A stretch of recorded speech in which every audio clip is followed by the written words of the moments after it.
পরিবারে সবাই আছে। আমি এখানে প্রেম করে বিয়ে করছি, তার জন্য এখানে নিরাপত্তারা মনে করেন যে ঘুমাতে দেয় না, এখানে থাকতেও দেয় না। এখানে থাকাটা, ঘুমানোটা অনেক কষ্টের। কিন্তু তারপরও মাঝে মাঝে মনে করেন যে যারা আসে তাদেরকে বলি যে ভাই আমার বাচ্চা নিয়ে কোথায় যাব, বলেন একটু সাইড দেন, জায়গা দেন, ঘুমাই, বা আমার বাচ্চাটা শোয়া রেখে আমরা ওদিক যাই, তাহলে ওনারা দেয়, ওনারা কিছু বলে না।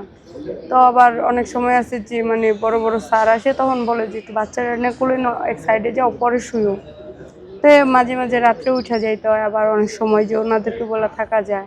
এখানকার জীবনটা, এখানকার ঘুমটা এরকমই। এখানে মনে করেন যে বাসা বাড়ির মতো না যে এখানে যখন মন চায় ঘুমাবো, যখন মন চায় উঠবো, এটা বাসা বাড়ির মতো না। হয় আমি কমলাপুরে যাত্রী হিসাবে আসি, তো যাত্রী থেকে আমার সাথে আমার বোন থাকে, তো আমরা ট্রেন মিস করি। ট্রেন মিস করাতে আমি যে সামনের পিলারে বসেছিলাম, আমি যে পিলারটা বসছিলাম ওই সামনের পিলারে আমার হাজব্যান্ড, তখন তো আর চিনতাম না, তখন ও বসেছিল।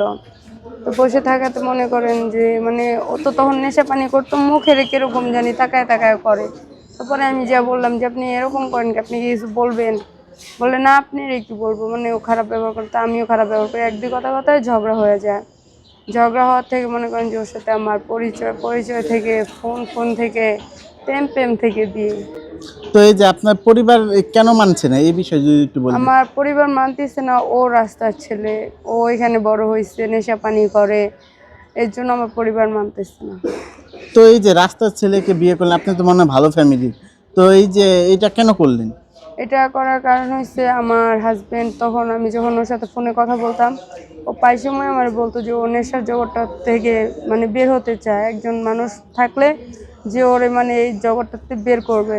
তো মানে মাঝে মাঝে এইগুলি ভাবতাম যে আমাদের সাথে তো ওর যায় না। ও মানে আমরা বেশিরভাগ মানুষই ভাবি যে যারা কমলাপুর থাকে, মানে রাস্তাঘাটে থাকে, ওরা হয়তো চুরি করে, কিন্তু চুরি করে নেশা করে, আমরা এইগুলিই ভাবি, এর চেয়ে ভালো কিছু ভাবি না। তো ওর কথাবার্তা শুনে আমার না কিরকম জানি লাগতো। তো পরে আমি বললাম আচ্ছা দেখি, আপনি যদি নেশা জগৎ থেকে বের হন তাহলে আমি আপনার সাথে কিছুটা কথা বলবো। এরকম আস্তে আস্তে করতে করতে তো মনে করেন বিয়ের পরে ও আমার কাছ থেকে সময় নেই যেরকম। পরে আমি বলি যে দেখো আমি বিয়ে করে ফেলছি, আমি কিছু না ভেবেই তোমার বিয়ে করছি। তো তুমি যদি নেশা না ছাড়ো তাহলে আমার চলে যেতে হইব। পরেও আমার বলে ঠিক আছে, আমার সময় দাও, 1 মাস, 15 দিন, 10 দিন, 5 দিন, এরকম একদিন সময় দিয়ে দিতে এখন আমার হাজব্যান্ড নেশা ছেড়ে দিছে। তো আমি আমার ফ্যামিলির অনেকবার বুঝাইছি যে আমি তো নেশাটা ছাড়াই ফেলছি, তাহলে এখন মেনে নাও। আমি মনে করি যে এইখানে থাকলে আমার সন্তানের কোনো ভবিষ্যৎ হবে না, কারণ কমলাপুরে ও যখন আর একটু বুঝবে সবাই নেশা করবে, তখন ও তো ভাববে যে এটা কী খায় তারা, দেখি আমি একটু, মানে ও মানে নেশা জগতে চলে যাবে। তো মানে কমলাপুরে থাকলে আমার বাচ্চার কোনো ভবিষ্যৎ নেই। যদি আমি তারপর আমার হাজব্যান্ডকে মাঝে মাঝে বলি যে দেখো এই জগৎটা ছেড়ে চলে যেতে হবে, এই জগৎটা ছেড়ে একটা বাসা নিতে হবে, যেখানে আমার পোলাটা একটা ফ্যামিলি পাবে, মানে ও একটা ভালো একটা জায়গা পাবে, যেখানে ও নেশা পানি ধরতে পারবে না, কিংবা ও মানুষের মতো মানুষ হতে পারবে, এরকম একটা জায়গা। কিন্তু আমাদের পরিস্থিতিটা এরকম যে আমরা ঠিক মতো তো খাইতেই পাই না, তো বাসা কেমনে নিই।